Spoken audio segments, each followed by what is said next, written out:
함께 읽겠습니다. 5장 1절에서 5절까지입니다. 우리 함께 읽도록 하겠습니다. 시작. 이것은 아담의 계보를 적은 책이니라. 하나님이 사람을 창조하실 때에 하나님의 모양대로 지으시되 남자와 여자를 창조하셨고, 그들이 창조되던 날에 하나님이 그들에게 복을 주시고 그들의 이름을 사람이라 일컬으셨더라. 아담은 130세에 자기의 모양 곧 자기의 형상과 같은 아들을 낳아 이름을 셋이라 하였고, 아담은 셋을 낳은 후 800년을 지내며 자녀들을 낳았으며 그는 930세를 살고 죽었더라. 아멘. 오늘 말씀은 1절부터 32절까지 5장 전체 중에 5절까지 말씀 또 이어 전하면서, 지난 시간에 우리는 1절을 마쳤던 거예요.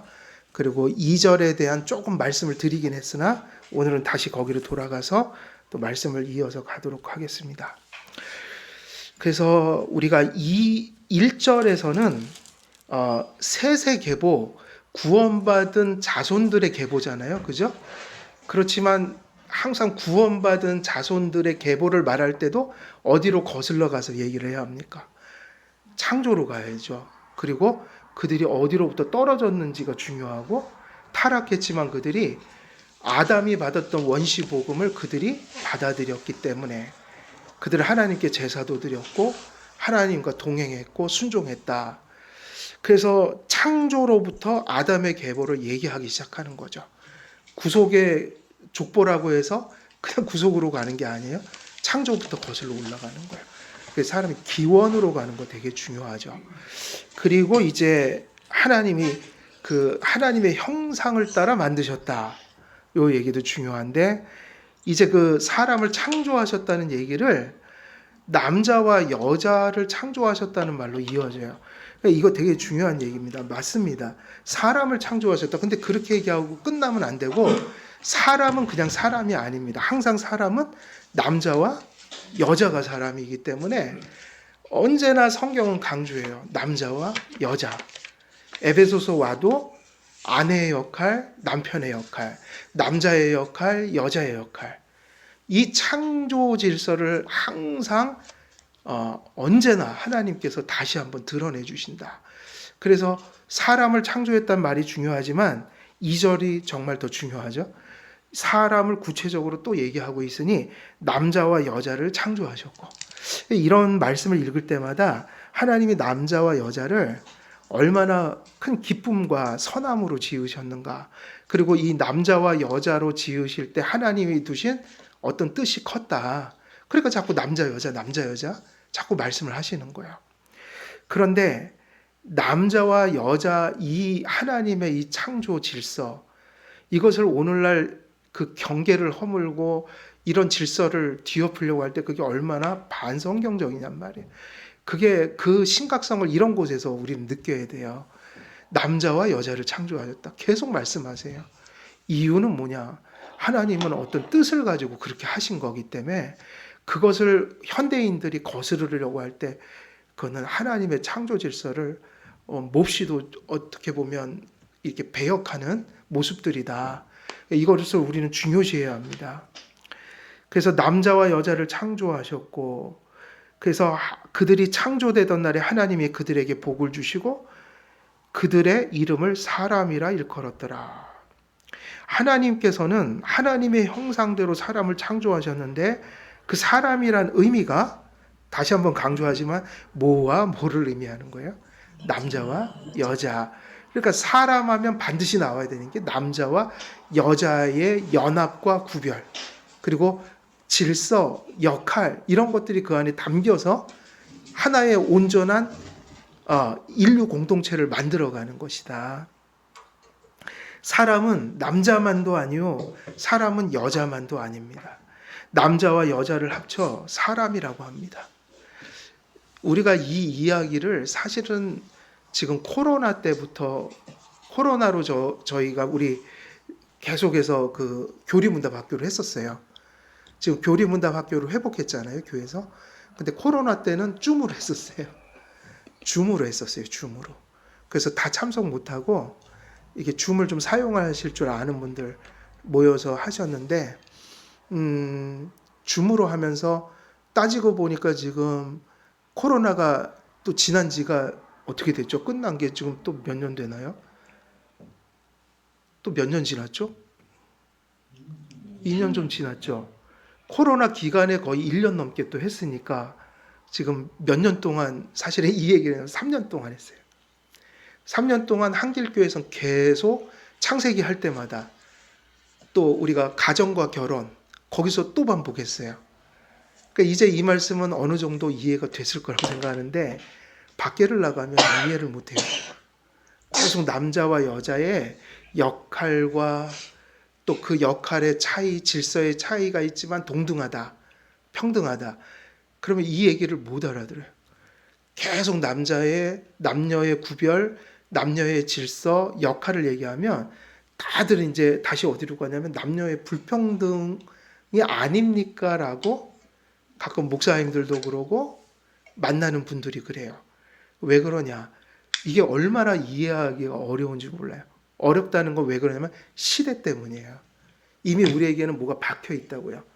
질서, 어떤 구별, 그 다음에 역할, 이런 것들을 구별하면 남녀 차별이라는 사상이 이미 전제가 돼 있어요. 끊임없이 세상에서 교육받고 문화들 속에서 그런 게 각인돼 있단 말이에요. 그래서 이 말을 전달하려면 많은 시간이 필요한데 밖에서 제가 그런 분들하고 만나면 무슨 그거를 해명할 시간이 있겠어요. 그러면 또 마음속으로 그치 이거는 그렇게 한 번에 뭐 얘기했다고 저분들이 받아들일 내용이 아니다. 교회에서는 3년을 한 거예요. 3년 동안 계속 반복을 한 거예요. 상당히 중요한 내용이에요. 하나님께서는 인류가 생육하고 번성할 수 있도록 사람을 뭐와 뭐로 만드신 거예요? 생육하고 번성하라는 인류에게 주신 최고의 복이잖아요. 그죠? 생육하고 번성하라. 그 안에 수많은 것들이 있긴 해요. 많은 것들이. 사는 게 그냥 산다고 사는 게 아니라 사는 이유는 뭔가 삶 속에서 뭐가 있으니까 사는 거 아니겠어요? 그러니까 그거는 생략한 거고 생육하고 번성하라고 그랬는데 중요한 건 생육하고 번성해야 인류가 있는 거잖아요. 남자와 여자를 만드셨을 때 하나님은 이 인류가 유지되게 하기 위해서 남녀를 만드셨다, 구분해서. 그리고 남자와 여자가 단지 생육하고 번성하는 것만 뜻이 아니라 남자와 여자가 한 몸을 이루어 서로 의지하고 사랑하면서 행복하길 원하셨다. 이 두 개가 같이 있는 거죠. 그러니까 부부라는 거는 서로 사랑하면서 의지하면서 홀로 있을 때 채워지지 않는 것을 함께 채워가서 온전케 하기 위해서. 그래서 남자와 여자가 만나 둘이라고 안 하고 뭐라고 그런 거예요? 한 몸이 될지니라 그런 거야. 그러면 이제 우리가 이 땅에서 또 독신 생활을 할 때는 또 이런 것이 허락되어 있는 거예요. 남자와 여자가 반쪽반쪽 이렇게 채워서 하나를 이룰 수 있지만 나 나름대로의 또 어떤 가치를 위해서 홀로 살겠다라고 했을 때 그 가치라는 게 상당히 무엇인가가 되게 중요한 거겠죠. 그죠? 그래서 뭐 어떤 사람은 예전 같으면 뭐 나는 독립운동을 해야 되니까 가정에 있으면 많이 힘들 거야. 나는 그냥 혼자 이 일에 나를 바치겠어. 뭐 이런 명분이 있을 때는 또 가능한 거예요. 근데 어찌됐든 중요한 것은 우리가 보통 결혼이라고 하는 것은 한 사람의 독초하는 것이 많은 것들이 채워져야 되는데 그 채움 속에서 가장 완전한 채움은 그 사실은 결혼이에요. 그것이 나를 하나 되게 할 수 있다. 다 아닌 것을 그러니까 결핍을 채워줄 수 있는 거잖아요. 그리고 거기서 사랑의 결실로 나오는 게 뭐예요? 그게 생육하고 번성하는 거죠. 그래서 이 두 가지 목적이 가정을 이룬 가장 중요한 거니까 가정에서는 이런 게 아니에요. 뭐 가정이 대단한 뭐 명예를 얻고 대단한 부를 가지고 이런 거는 어쩌면 그걸 위해서 존재하는 것들이잖아요. 가장 큰 목적을. 그죠? 그러니까 사실은 이 두 가지만 있으면 되는 거예요. 다른 거 다 잃어도 사랑하는 마음 변치 않고 그리고 그 안에서 하나님이 주신 자녀를 낳고 잘 키우는, 이것을 어떻게 보면 하나님이 주신 소명 중에 가장 큰 소명이면서, 뒤집으면 소명은 또 뭐예요? 우리가 뭐를 이렇게 뭐 피해를 보고 이런 게 아니라 그 소명 속에 가장 우리의 큰 행복도 담겨 있는 것이다. 가치 실현이라면서 그게 최고의 가치다. 그래서 이 한 몸을 이루어 이러한 복을 누리도록 정하셨습니다. 즉 하나님께서 결혼과 가정이라는 제도와 규례를 인간에게 명하신 겁니다. 하나님께서는 생육하고 번성하는 일을 서로 사랑하고 돕는 부부의 사랑 안에서 결실하도록 하신 거예요. 그래서 막 기계적으로 자식을 낳으려고 결혼하지 이러면 또 그것도 잘못된 거예요. 그렇게 해석하는 분들도 있더라고요. 무조건 자식을 낳기 위해서. 그게 아니라 사랑의 결실로 자연스럽게 나오는 것이 자녀들이어야 된다는 거예요. 그래서 잘 또 하나님 주시면 키우고, 그러니까 그런 것들을 인간이 너무 조절하려고 하면 안 돼요. 무조건 또 다 나라는 것도 아니고, 그러니까 무슨 계획을 세우고 이런 게 나쁘다는 게 아니라 그걸 또 너무 절대적으로 하면 안 된다는 거예요. 우리 형편이라는 게 있잖아요. 자녀를 뭐 어쩔 때는 우리 좀 계획합시다 할 수 있죠. 뭐 어려움이 있어서. 근데 그거를 너무 절대적으로 하면 안 된다는 거예요. 할 때도 있지만 또 그걸 너무 절대적으로 해서 우린 절대로 애를 안 가지 이러면 그건 약간 좀 잘못된 거예요. 그럼 또 그렇다고 해서 또 그런 계획을 세우거나 조금 그런 것들을 하는 게 또 무조건 죄다.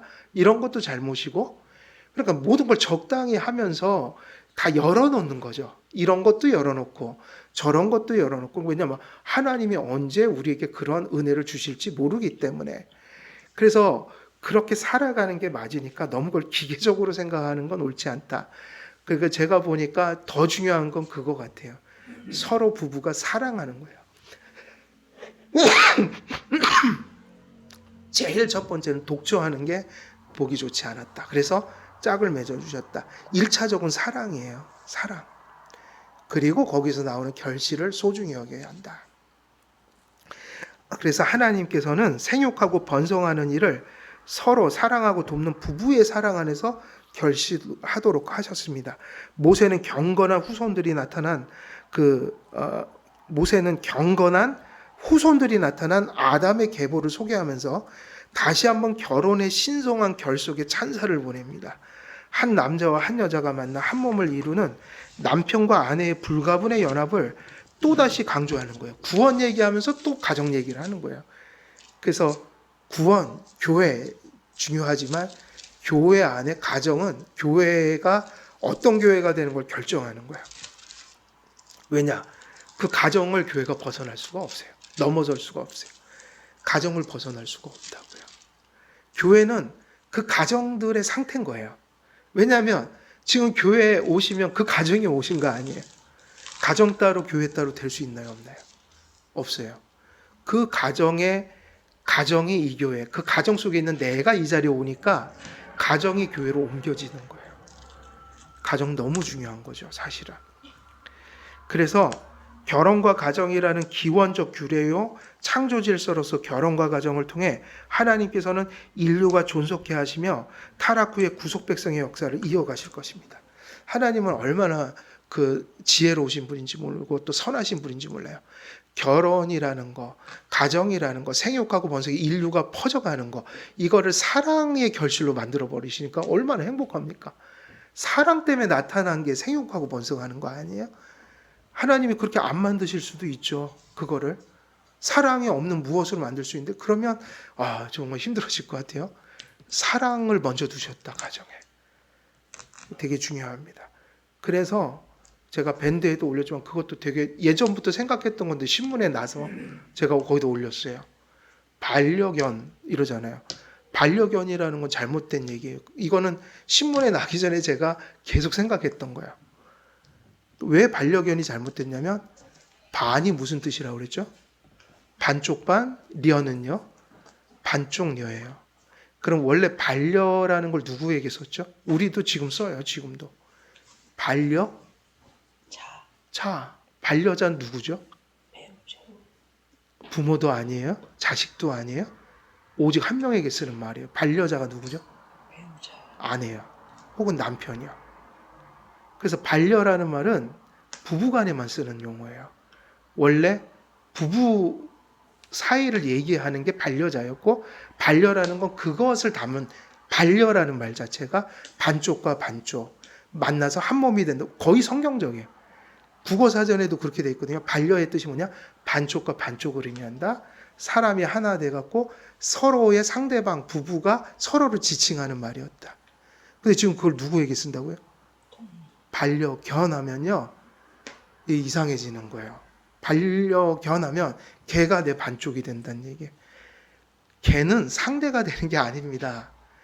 이게 성경적으로 되게 중요한 게, 아담이 하와 바로 그 하와를 만들기 직전에 아담이 한 일이 뭐죠? 하나님이 시키셔갖고 한 일. 짐승의 이름을 지어주셨는데, 아담이 그 짐승의 본질을 다 꿰뚫어 보고 걸맞는 이름을 다 지어줬어요. 근데 그 바로 다음에 그 동물들의 이름을 지어주고 나서 하나님이 뭐라고 그랬냐면, 아담아, 독초하는 것이 사람에게 좋지 않아. 내가 너에게 돕는 배필을 줄 것이다. 그래갖고 이제 마취시키고 잠재워갖고 갈비뼈 뽑아갖고 여자를 만들어 아담에게 이끌어 주셨잖아요. 그 얘기는 무슨 얘기일까요? 이름을 지으라는 건 주석가들이 거의 다 그렇게 해석해요. 이름을 지어주실 때 아담은 자기의 짝을 찾은 거예요. 그 동물들의 이름을 지어줄 때 자기의 짝은 없었어요. 그래서 동물들 가운데는 결혼 대상이 없었고, 그래서 하나님이 그 사건 바로 다음에 갈비뼈를 빼서 인간을 만드신 거예요. 그 얘기는 무슨 얘기죠? 동물들은 인간의 반쪽이 될 수 없다는 얘기예요. 동물들은 잘 관리해 주는 거예요, 사람이. 물론 동물들에 대해서 뭐 잔인하게 하거나, 그러니까 이게 도리가 있겠죠, 동물에 대한. 근데 그 동물에 대한 도리는 사람에게 하는 도리하고 같지가 않아요. 왜 인간만 이 짝이 될 수 있냐면, 동물은 하나님의 형상이 없습니다. 그러니까 절대로 동물을 반려견이라고 하면 안 돼요. 그냥 애완견, 애완, 사랑해서 애완, 완은 뭐냐면 사용하고 즐긴다는 얘기래요. 즐기는 거, 사용하는 거고 즐기는 거예요. 인간이 조금 그런 위안을 얻기 위해서, 혹은 사람에게 이익이 돼서 이 동물들을 관리하고 심지어는 먹기도 하고, 또 그렇게 애완견처럼 기르는 것은 그런 걸 통해서 정서적인 어떤 즐거움을 얻는다. 다시 말해 동물 키우는 건 즐거움이어야지, 사람 사랑하는 그런 사랑을 아무데나 막 갖다 붙이면 안 돼요. 그러니까 이렇게까지는 이해를 하겠어요. 그냥 정이라는 게 들 수 있다, 애완견한테도. 정. 근데 그 정도 사실 사람한테 쓰는 거잖아요. 그러니까 인간에 대한 정하고 동물에 대한 정 구별할 줄 알아야 되고, 다시 말하면 동물을 인간처럼 대하는 거는 옳지 않다. 그래서 사람의 짝은 사람이어야 되고, 남자의 짝은 여자요, 여자의 짝은 누굽니까? 남자였던 거예요. 그래서 결혼하고 자녀를 낳고 양육하여 인류 일원을 길러내고 교회의 일원을 길러내는 일은 그 어떤 일에 비할 수 없이 존귀한 일이고 복된 일입니다.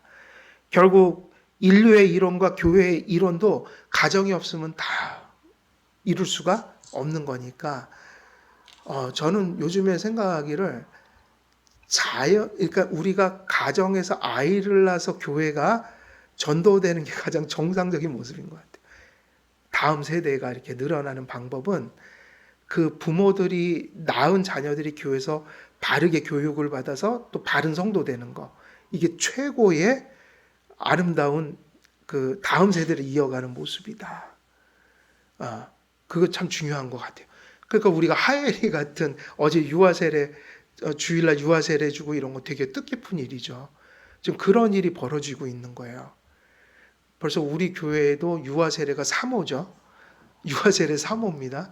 1호가 누구게요? 가은이. 그때 안 계셨죠? 네, 가은이고, 2호가 나엘이, 3호가 하엘이에요. 이제 정혜선 자매가 빨리 낳아야 되는데, 그럼 4호가 되겠죠. 그래서 결혼과 가정이 파괴된다면 인류사도 없고요. 구속사도 이어질 수가 없어요. 그래서 사실은 지금 우리 사회 문제라는 것이, 인류 문제라는 것이 어디에 달린 거예요? 사실은 인류 문제, 교회 문제가 어디 달린 걸까요? 가정에 달렸어요. 가정에서 아이들이 잘 자라나야 돼요.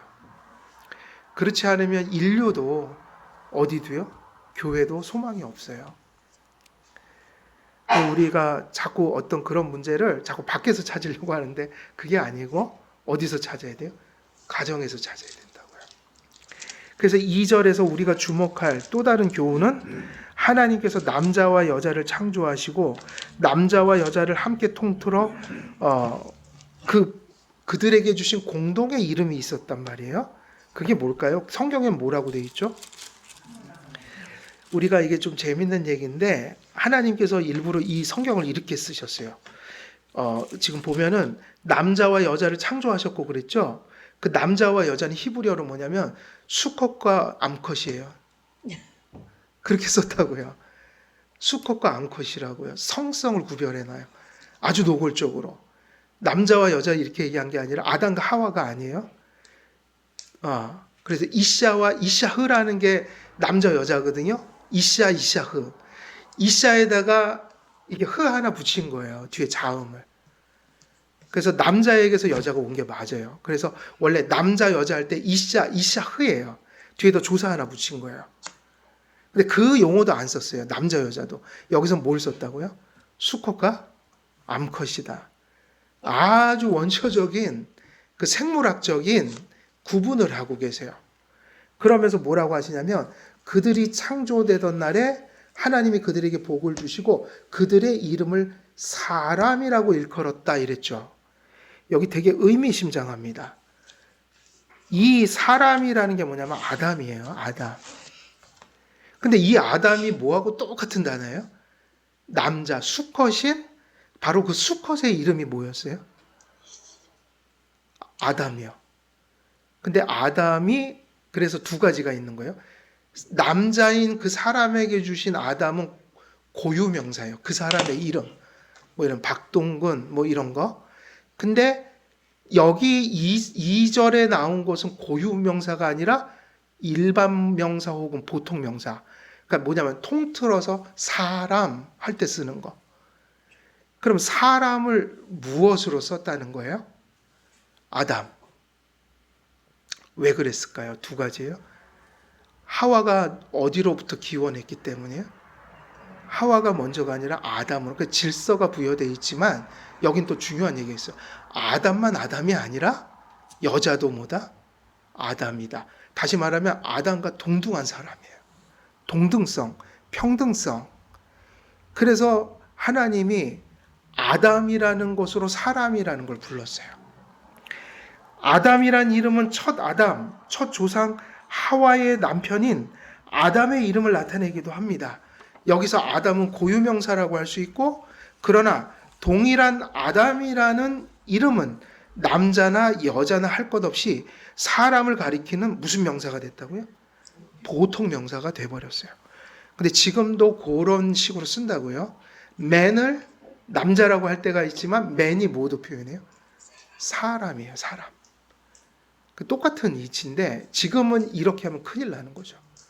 왜 여자를 놔두고 man이라고 그래요? 갖고 성경을 다 고쳐요. 여성 신학자들이. 제가 항상 자유주의 문제 많다고 하는데 거기는 너무너무 골치 아픈 문제가 많아요. 성경을 다 뜯어 고쳤어요. 하나님 아버지를 하나님 어머니로 바꿔요. 여성 신학자들이. 그러니까 자유주의자들 중에 페미니즘이 들어온 사람들. 그래갖고 하나님 아버지는 불평등하다. 이거 성경이 이게 남녀 불평등이니까 아버지를 뭐로 바꾸자는 거예요? 어머니. 근데 안타깝게도 아버지라고 하신 이유가 있을 거 아니에요. 권위. 이 땅에도 주셨다고요? 그걸 바꾸면 내용이 바뀌는 거예요. 그래서 맨이라고 한 것을 다 뭐로 바꾸고 있어요, 지금? 남자도 여자도 아닌 어떤 단어로 다 바꿔놓거나 때론 여자로 바꿔놔요. 여자로. 지금 성경 자체가 남성 우월주의나 여성 차별을 얘기하고 있는 게 아니에요. 그래서 이런 것을 잘 보는 게 중요해요. 왜 하나님이 남자에게 아담이라는 이름을 주셨고 여자를 지으시고 사람이라는 걸 아담이라고 지으셨을까? 이런 내용들이 잘 정리될 필요가 있는데 이게 잘 이해되면 맨이라는 걸 사람이라고 쓰는 게 오히려 성경적이죠. 예. 첫째, 남자와 여자는 하나님의 형상을 따라 어떻게 지은 존재예요? 동등하게 지은 존재입니다. 그러므로 사람이란 뜻으로 아담을 하나님께서 남자와 여자 모두에게 부여해 주신 거예요. 남자라는 건 남성 우월주의가 아니라 여자도 동등하게 뭐다? 아담과 동등하게 아담이에요. 근데 왜 하필이면 이브라고 질 수도 있고 아담이라고도 질 수 있지만 아담이라고 이유는 질서 때문이에요. 예.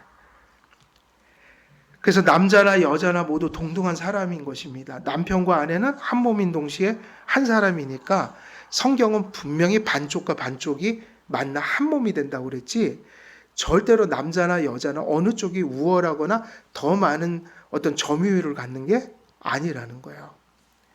그래서 이 반려라는 게 한자인데 당연히 동양권에서 이 말을 쓸 거 아닙니까? 반려라는 말을. 근데 이런 유교적인 사회 안에도 반려는 반쪽이에요. 그걸 굳이 만들었단 말이에요. 반쪽 반, 반쪽녀. 그래갖고 부부는 반쪽이다 이렇게 얘기하는 건 이거는 창조 질서예요. 둘째, 남자와 여자는 동등한 존재이지만 또 우리는 뭘 생각해야 할까요? 남자와 여자의 관계 속에 하나님께서는 질서를 두셨다는 거예요. 남자인 사람으로서 아담의 이름에서 사람을 일컫는 이름이 여자에게도 주어졌다는 점을 주목할 필요가 있습니다. 하나님께서는 아담을 먼저 지으셨어요. 그리고 행위 언약도 사실은 누구에게 먼저 맺으셨어요? 말로써? 그건 아담에게 얘기한 거예요. 정령 죽으리라. 하와에게 말한 적이 없어요. 그러면 동등하게 하와도 행위 언약 속에 있으니까 타락하면 그 여인도 벌 받은 거 아니에요? 그런데 이게 질서라는 거예요. 똑같은 위치에 서는데 항상 하나님은 과정이 뭐냐면 남자에게 먼저 주시고 그걸 누구에게 얘기해 줘야 돼요? 남자가 여자에게. 요런 질서를 주셨다는 거예요. 그러면 들어요. 같이 믿어요. 그럼 똑같은 거예요. 달라질 건 없는데 하나님은 이상하게도 질서 가운데서 이렇게 일을 하세요. 남자에게 먼저 행위 언약을 맺으시고 그 행위 언약의 내용을 남자 입을 통해서 전해주시는 거예요. 그래서 하나님이 똑같이 지으면 좋은데 여자를 나중에 지으셨단 말이에요. 이거 하나님의 의지였다고요. 질서를 남겨두신 거예요. 그래서 아담에게 후에 돕는 배필과 함께 협력하여 이루어야 할 과업을 남자를 통해 여자와 나누게 하셨습니다. 남자와 여자는 동등한 사람이지만 남자인 첫 아담의 이름을 통해 여자를 사람으로 불리게 하신 것입니다. 남자와 평등한 존재로서 여자는 질서적으로 보면 남자로부터 기원하게 된 것입니다. 그의 갈비뼈를 취해서 여자를 만드신 하나님의 섭리가 여기 있는 것이죠. 그래서 앞에서는 평등, 뒤에선 질서, 그 다음에 세 번째, 남자와 여자를 함께 지칭하는 사람이라는 보통 명사로서 아담은요, 이런 의미를 담고 있어서 또 중요해요. 자, 아담이다 그럴 때 남자 여자 합쳐서 아담이다 이 얘기 하셨잖아요. 근데 아담의 뜻이 뭐냐는 거예요. 아담의 뜻이 뭐였죠? 아담의 뜻은 흙이에요. 흙인데 그냥 흙이 아니라 진토 혹은 티끌, 먼지 이런 뜻이에요. 그러니까 가장 비천한 걸 표현할 때 티끌이라는 말을 써요. 그러면 아담의 뜻이 뭐냐면 티끌이란 말이에요. 하나님이 아담이 우월주의를 가지고 살라고 아담 이름을 붙여준 게 아니라 질서적인 거 평등한 걸 다 담고 있는 동시에 이게 마지막이 중요한데 아담이라는 이름을 여자에게도 주어서 네가 사람이지 여자가 사람이지 그럼 너는 아담하고 동일한 운명이야. 그럼 그게 뭐냐면 너희는 뭐다? 흙이다 이거예요. 타락하기 전에는 여기까지예요. 너희가 흙에서 온 걸 잊지 말아라. 적어도 그들이 죄를 안 짓고 영생복락을 누릴 때도 뭐는 기억하고 살아야 된다는 얘기예요. 흙에서 왔다. 인간은 너무 뛰어나서 하나님이 너무 대단하게 만들어서 하나님의 형상을 가진 존재라서 잘못하면 삐걱하면 교만해져요. 그러니까 하나님이 이름을 비천하게 지어주셨어요. 우리나라에도 그건 똑같은 뭐 전혀 다른 의미긴 하지만 그런 거 있어요. 옛날에 빨리 죽는다고 이름을 어떻게 줬어요? 개똥이다. 뭐 이런 거. 그 이름을 비천하게 줘야 된다 그랬다고요. 그러니까 우리나라에서 미신적으로 그렇게 한 거예요. 이름을 비천하게 지면 애가 오래 살 거다. 근데 하나님은 거기서 좀 그거는 틀린데 미신적인 건 없지만 하나님과 그런 거에 공통점은 하나 뭐냐면 비천하게 이름을 지어주셨다.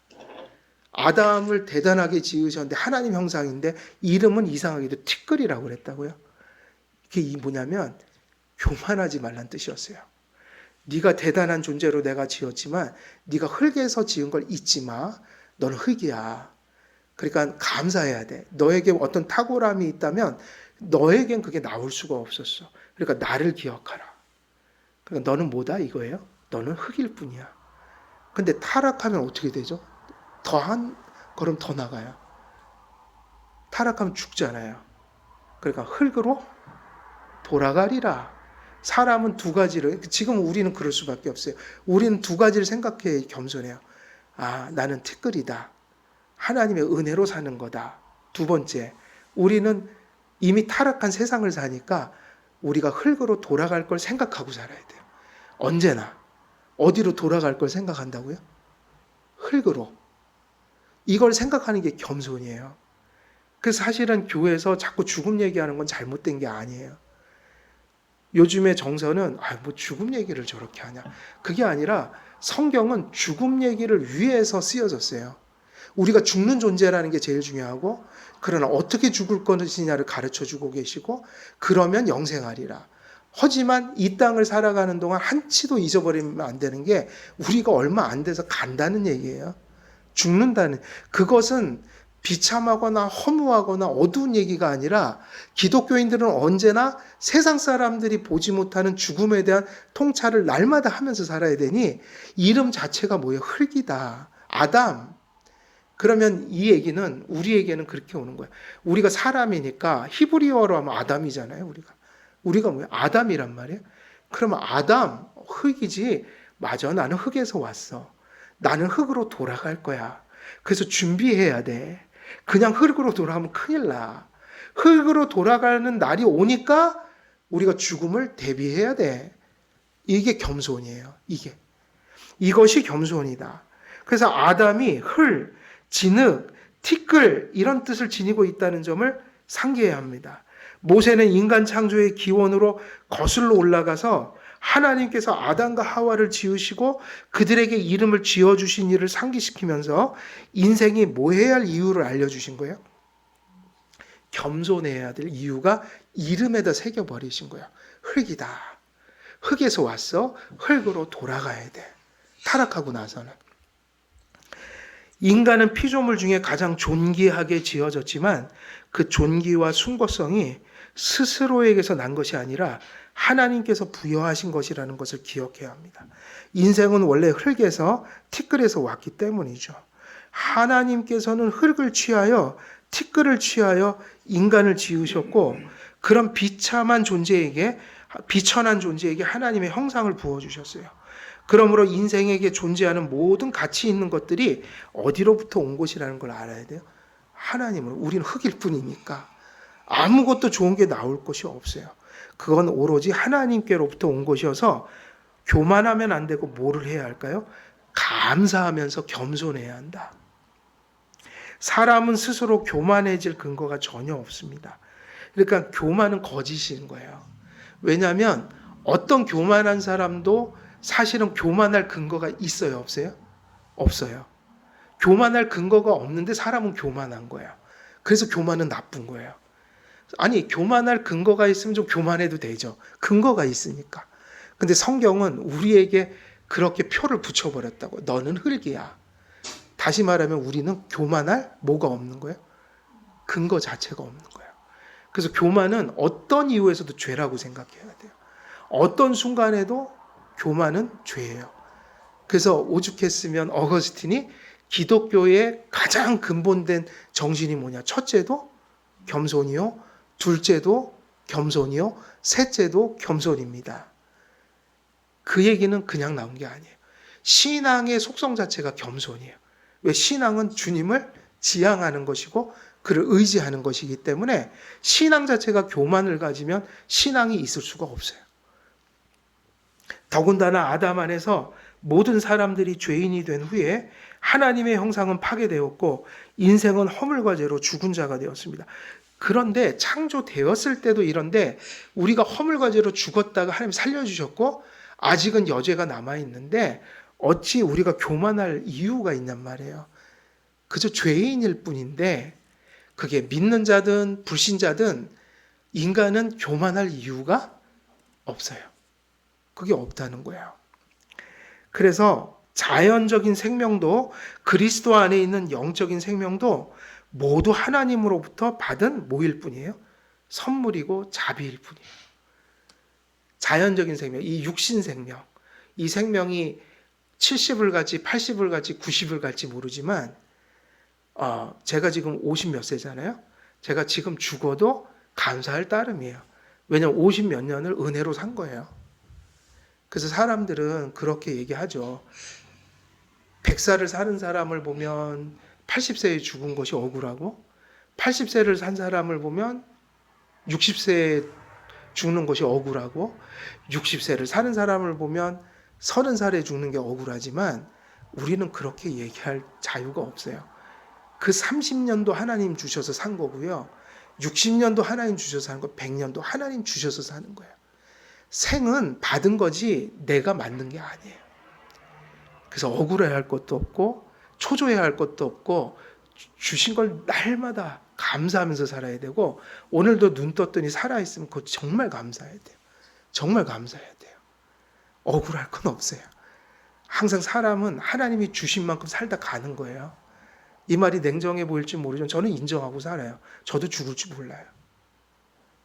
어떻게 합니까, 여러분? 내일 제가 누워서 자다가 눈을 안 뜰지, 심장마비가 걸려서 죽을지 그걸 어떻게 알아요? 제가 아는 제 동생 친구가 UDT를 나왔어요. 얼마나 건강한 아이예요. 컴퓨터 하다가 그냥 엎드려 있길래 갔더니 엄마가 갔더니 죽어 있는 거예요, 친구가. 그냥 죽었어요. 혈전 때문에 죽은 것 같아요, 뭐가. 근데 그냥 엎드려 있었대요. 엄마 말로는 그냥 컴퓨터 하다가 엎드려 있는데 그냥 죽었대요. 그 아이가 UDT 나와서 20 몇 살에 간 거예요. 몰라요, 인생은. 근데 그런 것을 우리는 우리 입장에서는 비극이니 이렇게 얘기하지만 사실은 그게 아니라 생은 누가 다 정하시는 거라고요? 근데 세상 사람들도 인명은 뭐라고 불러요? 인명은? 제천.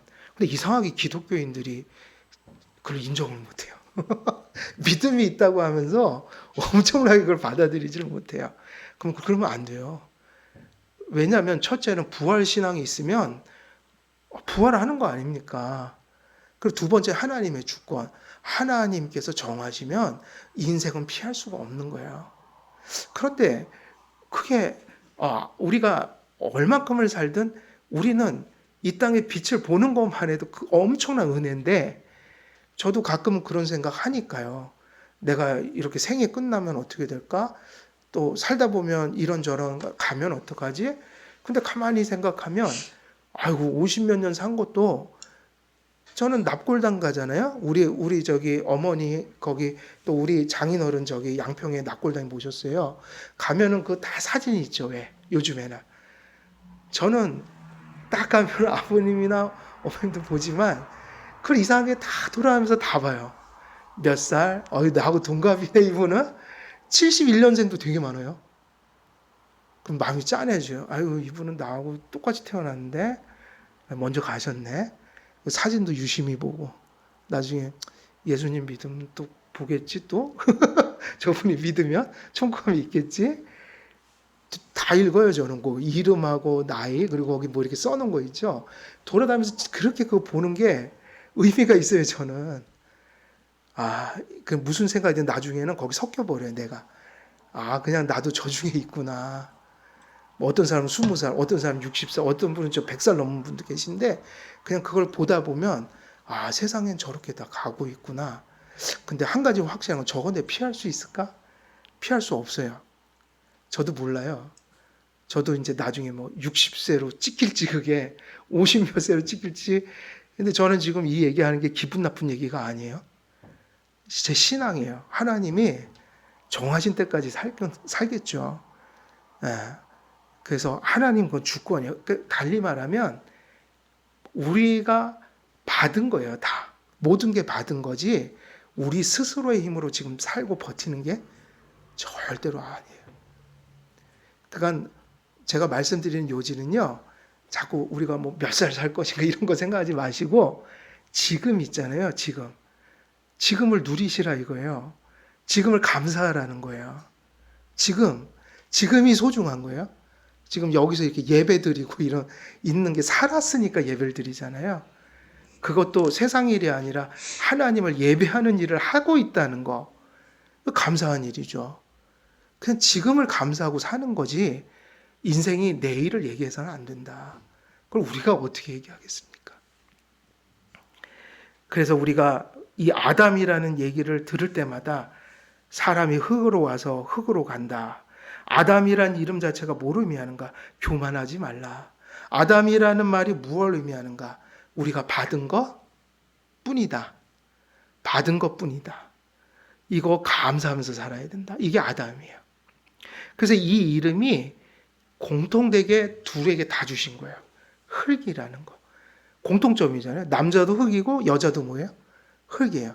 근데 하나님은 항상 그래요. 먼저 남자에게 주시고 그걸 여자에게 전하게 하세요. 이름도 먼저 남자의 이름이었는데 그게 둘을 지칭하는 이름이 됐죠. 아담의 계보에 나타난 경건한 후손들은 창조와 타락과 구속이라는 그런 세계관에 비추어 소개되고 있어요. 그럼 지금까지 우리가 왜 창조로 올라가서 이런 얘기들을 하고 있는가? 그거는 창조, 타락, 구속이라는 것이 항상 하나님의 구원의 일을 우리가 이야기할 때 들어가는 세계관인 거예요. 성도들은 이 세 가지를 가지고 세계를 다 해석하고 가는 겁니다. 창조하셨다 하나님이. 그리고 인간은 타락했지만 하나님은 구원하신다. 이 세 가지를 가지고 세상을 사는 거죠. 이걸 가리켜 월드뷰라고 그래요. 세계관이라고 합니다. 그러니까 불교도가 이걸 못 갖고, 그죠? 다른 종교는 이 생각을 못 해요. 이건 성경을 믿는 자들에게만 있는 거예요. 그러므로 모세는 창조로 거슬러 올라가 첫 조상인 아담과 하와의 피조됨과 이들의 연합을 소개하고, 근데 인류사를 얘기하려고 하니까 인류사의 기본 단위요 기원이 뭐인 거예요? 가정일 수밖에 없는 거예요. 그건 지금도 중요한 거죠. 에덴의 둥지를 튼 인류 최초의 가정의 타락을 소개한 겁니다. 그리고 이와 같은 반역자를 원시복음을 들려주심으로 용서하시고 구원하시어 인류 첫 조상 아담에게 주어진 복음을 신실히 믿고 따르는 그 인류에게 남겨진 경건한 자들의 자취를 모세는 소개하고 있는 거예요. 이 틀을 가지고 지금 계보를 써가고 있다. 특별히 이 아담의 계보는 가인의 계보와 대조되고 6장에서 시작될, 요거 되게 중요하죠. 이 계보를 쓰는 이유는 이제 6장에서 나올 뭐에 대한 서론적인 얘기예요. 배경이란 말이에요. 그것은 노아 홍수요. 6장이 노아 홍수잖아요. 그러면 이 얘기를 왜 하냐면요. 하나님의 백성들이 가인의 백성들과 어떻게 됐다는 거예요? 혼합이 돼버렸다. 섞여버렸다. 그래서 그때 결혼을 했다는 얘기예요. 그러면서 이 세계관이 섞여버렸어요. 그래서 사실은 누구도 타락해버렸어요. 셋의 자손들도 같이 타락했다. 그런데 하나님은 교회가 거의 다 망가졌지만 그 교회를 또 보존해 주시니까 누구를 남겨요? 노아의 8 가족을. 그래서 이 계보의 마지막이 노아 가족이라고요. 지금 셋의 자손의 마지막 사람들이 노아예요. 노아의 가족. 그래서 6장에서 시작될 노아의 홍수라는 하나님의 심판 사건으로 이어지기 전에 이 계보가 바로 과도기적인 역할을 하고 있어요. 예.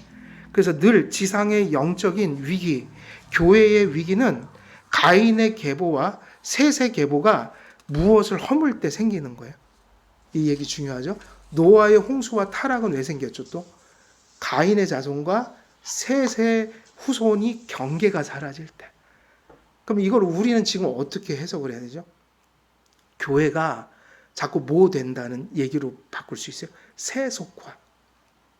그럼 많이 들으셨잖아요. 지금 교회가 자꾸 세속화됩니다. 신학적인 것이, 문화적인 것이, 그들의 생활이, 예배가 자꾸 세상적인 것이 들어와서 말씀적인 것을 자꾸 혼탁하게 만듭니다. 그 얘기는 뭐냐? 경계가 허물어졌다. 그러니까는 하나님의 백성과 그 불신의 세계는 구별돼야 된다는 거예요. 그럼 지금 이 얘기가 또 어디서 계속 나오는 얘기예요, 지금? 에베소서에서 너희는 새 사람으로 지음을 입었으니 새 사람의 생활 방식을 따르라. 에베소서 지금 엄청나게 긴 시간 지금 그 얘기를 계속 반복하고 있는 거예요. 다시 말해 기독교인들이 교회가 자신들의 정체성을 지켜야 한다는 거예요. 근데 오늘날 우리의 싸움은 뭐냐면 세속화예요. 경계가 허물어져서 믿는 자나 안 믿는 자나 기준이 똑같아져 가고 있다. 그래서 이제 교회의 사활이 뭐냐면 하나님의 말씀인 거죠. 교회가 하나님 말씀을 기준으로 삼는 그것이 교회의 유일한 싸움이다. 그래서 6장에서는 그러한 일들이 벌어지고 말았습니다. 그럼에도 불구하고 노아의 가정을 통해 교회의 생명은 신라처럼 또 이어지게 됩니다. 여기까지가 이제 2절까지 말씀 전했고요. 그 다음에 이제 3절로 넘어가면 이제 셋에 대한 이야기가 이제 드디어 나오기 시작하죠.